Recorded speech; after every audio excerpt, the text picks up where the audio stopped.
In figure triangle QRS is an equilateral triangle. ये आपका भाई साहब एक QRS एक इक्विलैटरल ट्राइंगल है, ठीक है। This is basically an equilateral triangle.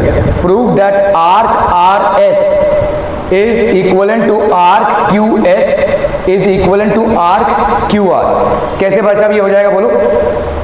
देखो यहाँ पे आपका ये वाला कॉन्ग्रुएंट आर्क्स हो गए ना, ये अगर इक्विलैटरल ट्राइंगल है तो कॉन्ग्रुएंट आर्क्स हो गए, तो कॉन्ग्रुएंट आर्क्स हो गए मतलब आपका कॉन्ग्रुएंट आर्क्स, तो आपका भाई साहब यहाँ पे देखो QP, तो QR is equal to RS is equal to QS, है ना भाई साहब। इक्विलैटरल ट्राइंगल का भाई साहब हो गया all three sides are equal, so therefore arc, ठीक है, QR, arc of QR will be equal to arc RS will be equal to arc QS, ठीक है, क्लियर है? ये हो जाएगा आपका मेजरमेंट ऑफ आर्क QRS की वैल्यू कितनी हो जाएगी भाई साहब? 240, ठीक है। QRS मतलब देखो ये वाला है QRS, ये वाला कितना एंगल सस्टेन करेगा सेंटर में, ठीक है, सेंटर में भाई साहब कितना एंगल सस्टेन करेगा, ये QRS है भाई साहब, ठीक है। ये वाला एंगल कितना हो जाएगा? What will be the value of this angle, ठीक है। देखो ये वाला एंगल कितना है? 60, तो ये वाला एंगल कितना हो जाएगा भाई साहब? अरे पढ़ चुके हो ना ये अगर 60 है तो ये वाला कितना होगा? 60 का डबल, दैट इज 120, है ना। The angle subtended by an arc at the centre is twice of the angle subtended by the arc at any point on the circle, ठीक है। हम यहाँ पे क्या बोल सकते हैं भाई साहब? Measurement angle QRS is equal to twice of angle QOS, अरे यार QOS will be twice of angle QRS. Why? Angle subtended by an arc at center is twice of angle subtended at any point on the circle, या तो inscribed angle theorem भी लिख सकते हैं हम, ठीक है। तो आपका यहाँ पे QOS की वैल्यू क्या हो जाएगी बोलो? 2 into QRS, that is 60, that is कितना हो गया ये? 120 degree, that will be 120 degree. Clear है? Are we clear on this one? तो अगर ये 120 हो गया तो एंगल देखो यहाँ पे angle QOS plus reflex angle QOS, इसकी वैल्यू कितनी है भाई साहब? 360, तो QOS की वैल्यू कितनी? 120, reflex angle QOS this is equal to 360, तो रिफ्लेक्स एंगल QOS की वैल्यू कितनी हो जाएगी? 360 minus 120, that will be how much?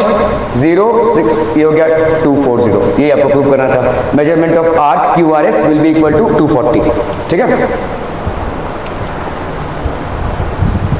चलो भाई साहब यहाँ पे दिया हुआ है कॉड AB और कॉड CD बराबर है। आपको यहाँ पे प्रूव करना है आर्क AC और आर्क BD बराबर होगा, ठीक है।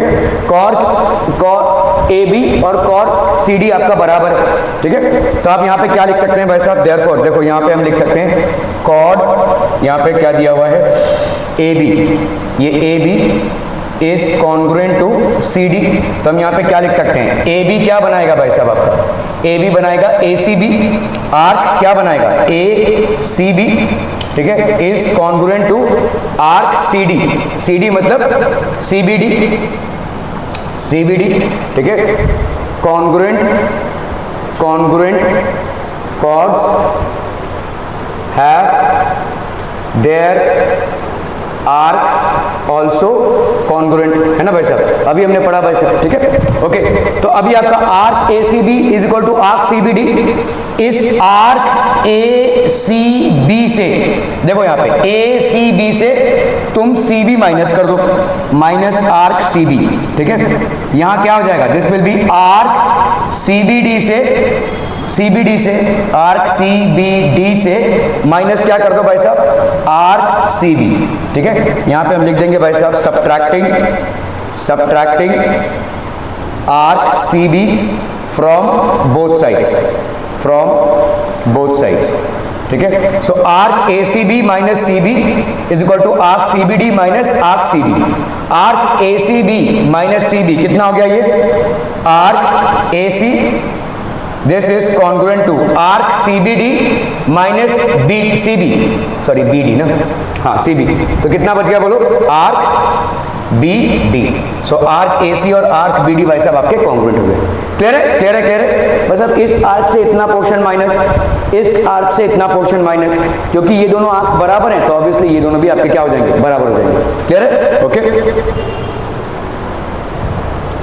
इंस्क्राइब्ड एंगल थ्योरम भाई साहब ये पढ़ चुके हैं आप, ठीक है। इसमें क्या है देखो, the angle subtended by an arc at the centre is twice of the angle subtended by any point in the circle. तो अगर समझ लो ये आपका x है तो ये आपका x हो जाएगा, ठीक है। ये वाला एंगल भाई साहब क्या हो जाएगा? 2x, because x plus x that is 2x। तो ये हो गया x plus x that is 2x, तो ये हो गया 2x plus x that is 4x। समझ में आ रहा है? देखो देखो देखो, इसको ऐसे प्रूव करना है। समझ लो आपका भाई साहब यहाँ पे एक सर्कल है,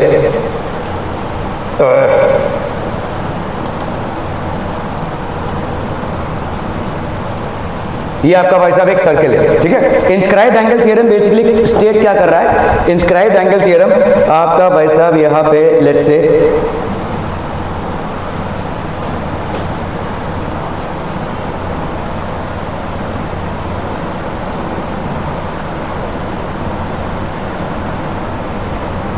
ठीक है, समझ लो ये हो गया आपका ए बी, ये हो गया सेंटर ओ और ये सी, ठीक है। ये क्या बोल रहा है भाई साहब? Inscribed angle theorem. Inscribed angle theorem ये 8 में आप पढ़ चुके हैं, फिर वहां पे सिर्फ थ्योरम पढ़ा था, यहाँ पे प्रूव भी करना पड़ेगा, ठीक है। क्या है भाई साहब? the angle subtended by an arc, the angle subtended by an arc at the center, the angle subtended by an arc at the center is twice of the angle subtended by the arc at any point on the circle, is any point on the circle, ठीक है। तो इसका मतलब क्या है भाई साहब? अगर ये आपका है x तो ये वाला कितना हो जाएगा भाई साहब? 2x, ठीक है। The angle subtended by an arc at the center is twice of the angle subtended by the arc at any point in the circle on the same segment, of course on the same segment, इस वाले segment में नहीं, इस वाले segment में, ठीक है। Clear है? कैसे प्रूव करेंगे भाई साहब इसको? How will be prove this? So let's say ये आपका हो गया भाई साहब O, ये आपका हो गया C, ठीक है। ओके, सो अरे ओ बाबा, अरे बाबा, अरे बाबा, इस CO को ज्वाइन कर दो और इसको एक्सटेंड कर दो, ठीक है। इस CO को ज्वाइन कर दो, इसको एक्सटेंड कर दो, ठीक है। क्लियर है? मुझे बताओ यहाँ पे ये वाला साइड और ये वाला साइड बराबर, why? Radii of same circle, okay. Radii of same circle है तो ये किस टाइप का ट्रायंगल हो गया? आइसोसेलेस ट्रायंगल हो गया। मतलब इसकी वैल्यू x तो इसकी वैल्यू भी कितनी हो जाएगी? x। क्लियर है? ओके। अभी हमको मालूम है the exterior angle of a triangle is equal to sum of two interior opposite angles होता है। समझ लो ये कोई ट्रायंगल है, आपने इसको एक्सटेंड किया हुआ है। समझ लो ये भाई साहब आपका W और ये आपका भाई साहब Y, ठीक है। तो ये कितना हो जाएगा? W प्लस y हो जाएगा। ये exterior angle of a triangle is equal to sum of two interior opposite angles. ये x है, ये x है, तो ये कितना हो जाएगा बोलो? 2x, ठीक है। क्लियर है? समझ में आ रहा है ये? ओके, समझ लो भाई साहब ये वाला, ठीक है। अभी देखो ये दोनों कॉन्ग्रुएंट ट्रायंगल्स होंगे, साफ दिख रहा है भाई साहब आपको ये, ठीक है। और भाई साहब आपका ये कॉन्ग्रुएंट नहीं होगा, ये कॉन्ग्रुएंट नहीं होगा, दिस इक्वल। चलिए यहाँ पे समझ लो ये y है और ये आपका y है ना भाई, ये दोनों साइड्स बराबर होंगे। तो अगर ये y है तो ये वाला भी आपका कितना हो जाएगा? y। तो मतलब ये कितना हो जाएगा बोलो? 2y, ठीक है। तो एंगल AOB की वैल्यू कितनी हो जाएगी बोलो? एंगल AOB की वैल्यू हो जाएगी 2x plus 2y, that will B 2 into x plus y, ठीक है। और एंगल ACB की वैल्यू कितनी हो जाएगी?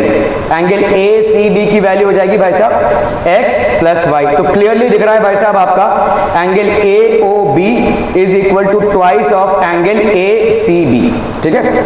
एक्चुअली में इसको ऐसे लिखा जाता है, the angle subtended by an arc at the centre is twice of the angle subtended by the same arc at any point in the circle इसको आप शॉर्ट फॉर्म में इंस्क्राइब्ड एंगल थ्योरम रीजन में दे देंगे, ठीक है, inscribed angle theorem. Clear है? Are we clear on this one people? Okay, so यही है, देखो, the measure of an angle subtended by an arc at any point on the circle is half the measure of the angle subtended by the arc at the centre, या twice बोल सकते हो, ठीक है, okay, it's one.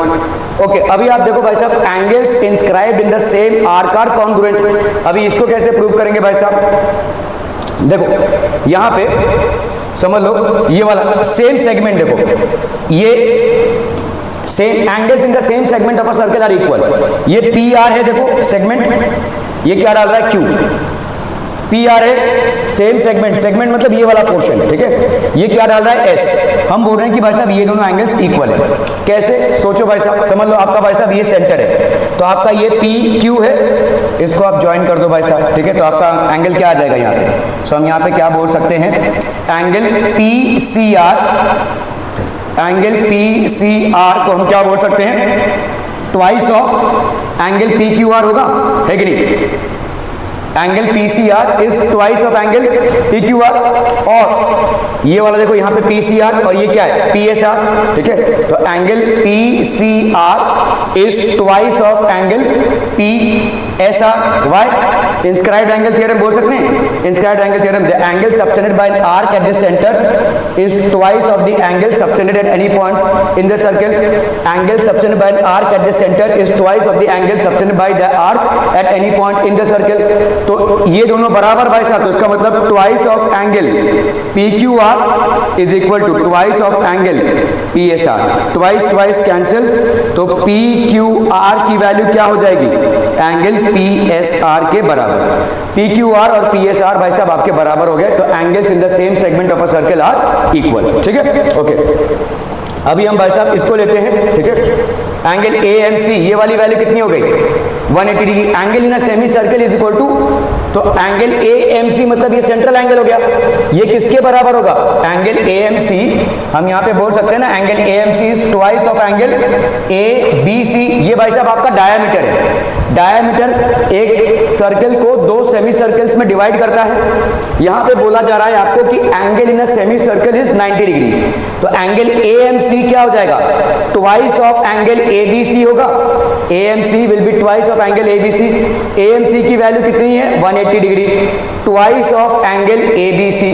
तो आपका भाई साहब एंगल ए बी सी का वैल्यू कितना हो जाएगा, this will be 180 degree by 2, तो ये हो गया तुम्हारा 90 degree is equal to angle A B C, ठीक है। सो इसीलिए हम बोलते हैं भाई साहब angle in a semi circle is 90 degree. एक सेमी सर्कल में कोई भी एंगल आप बनाओगे डायमीटर को बेस करके, तो वो 90 डिग्री ही होगा, this will always be 90 degree, ठीक है, क्लियर है, ओके।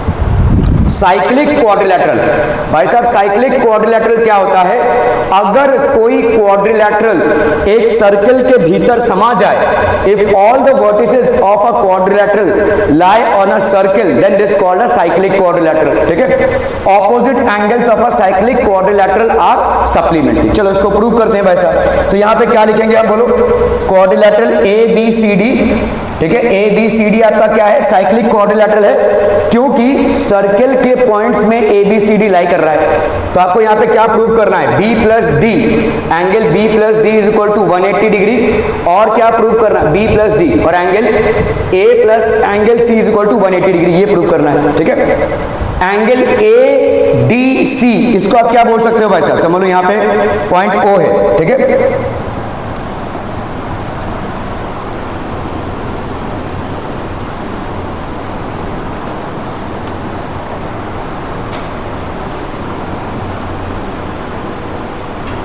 ठीक है, क्लियर है, ओके। सो इसका भाई साहब क्या हो जाएगा, देखो angle A D C will be equal to, angle A D C will be equal to half of angle A O C, लिख सकते हैं बोलो, इंस्क्राइब्ड एंगल थ्योरम, या हम A O C is equal to twice of A D C लिखते हैं, या A D C is equal to half of A O सी।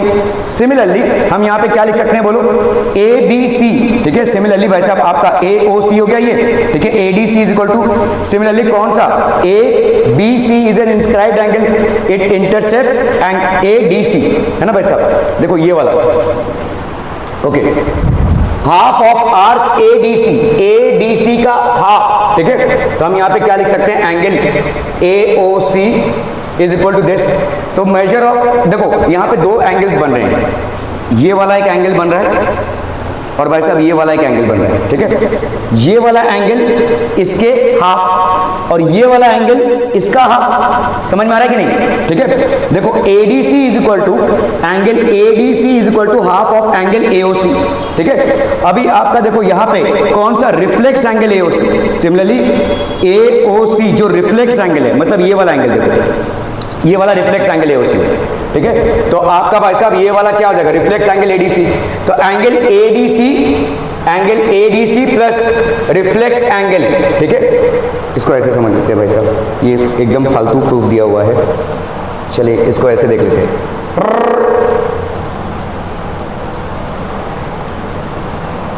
ठीक है, साइक्लिक क्वाड्रिलेटरल बना देते हैं फटाफट। Cyclic quadrilateral, cyclic quadrilateral, cyclic quadrilateral.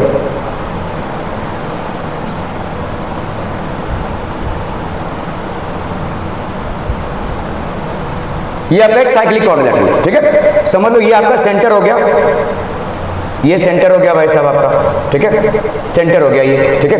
Okay, यहाँ पे आपको क्या प्रूव करना है भाई साहब, चलो चलो इसको हम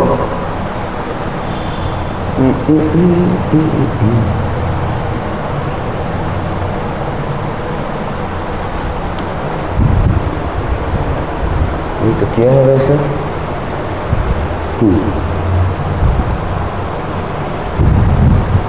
ठीक है। तो समझो भाई साहब आप यहाँ पे इन दोनों पॉइंट्स को ज्वाइन कर रहे हो, ठीक है। ये आपका साइक्लिक क्वाड्रिलेटरल है, ये हो गया आपका A, this is basically what A B C, और ये हो गया D, और ये हो गया आपका O, ठीक है, क्लियर है। मुझे बताओ यहाँ पे ये वाला देखो, ये वाला साइड, ठीक है, AOB AOC, और ये भाई साहब आ गया आपका ABC। तो angle AOC, angle AOC will be equal to twice of angle ABC, twice of angle ABC, AOC, और ये हो जाएगा आपका ट्वाइस ऑफ एंगल ABC, ठीक है, क्लियर है, ओके। तो ये वाला एंगल इसका ट्वाइस, मतलब अगर ये x हुआ तो ये कितना हो जाएगा भाई साहब 2x। अभी आप इस एंगल पे आओ, देखो ये वाला एंगल किसका ट्वाइस होगा, इस वाले एंगल के ट्वाइस होगा, ठीक है। अगर मैं ये लिख रहा हूं यहाँ पे 2y है तो ये वाला y, ठीक है, क्लियर है, समझ में आ रहा है। सॉरी, ये आपका, हाँ ये वाला आपका y होगा तो ये वाला हो जाएगा आपका 2y, ठीक है। हम यहाँ पे क्या लिख सकते हैं, reflex angle AOC, reflex angle AOC मतलब ये वाला एंगल, देखो ये वाला, इसको हम बोलेंगे रिफ्लेक्स एंगल, ठीक है, AOC। तो reflex angle AOC will be equal to twice of ADC, ठीक है, ट्वाइस ऑफ ADC। क्या ये समझ में आ रहा है भाई साहब, ठीक है। AOC एक हो गया भाई साहब ट्वाइस ऑफ ABC। अभी देखो एक एंगल और इसके रिफ्लेक्स एंगल को ऐड करोगे तो अगर हम यहाँ पे कर रहे हैं angle AOC plus reflex angle AOC, this will be equal to twice of angle ABC plus ADC, है ना भाई साहब। ऐसे कॉमन निकाल सकते हैं भाई, इन दोनों को ऐड किया तो इन दोनों को ऐड किया, इन दोनों का हमारे साथ कितना आ जाएगा 360 is equal to twice of angle ABC plus angle ADC। इस 2 को इधर ले लो, कितना आ जाएगा 180 degree is equal to angle ABC plus angle ADC। समझ में आ रहा है, देखो angle ABC plus angle ADC कितना आ गया आपका, देखो। सो देयरफॉर ये हो गया। अभी आपको मालूम है भाई साहब, दूसरे वालों को ऐसे प्रूव करने की जरूरत नहीं है, ठीक है। आपको मालूम है angle ABC plus angle ADC plus angle BCD plus angle BAD, इसकी वैल्यू कितनी होती है भाई साहब 360 degree. Sum of all angles of a quadrilateral is equal to 360 degree. अभी आपको भाई साहब यहाँ पे ABC और ADC का मालूम है कितना है 180 degree plus angle BCD plus angle BAD, that will be equal to 360, ठीक है। तो angle BCD plus angle BAD, इसकी वैल्यू कितनी हो जाएगी भाई साहब 180 डिग्री। भाई साहब इसको इधर ले लिया तो भाई साहब ये वाला एंगल और ये वाला एंगल भी आपका क्या हो गया सप्लीमेंट्री। सो ये क्या प्रूव कर रहा है, therefore opposite angles of a cyclic quadrilateral are supplementary, ठीक है, क्लियर है, ओके। सो इसका कन्वर्स क्या हो जाएगा, कन्वर्स हो जाएगा ये भाई साहब कि if a pair of opposite angles of a quadrilateral is supplementary then the quadrilateral is cyclic. ठीक है, अगर pair of opposite angles of a quadrilateral is supplementary then the quadrilateral is cyclic. Clear है, clear है, clear है।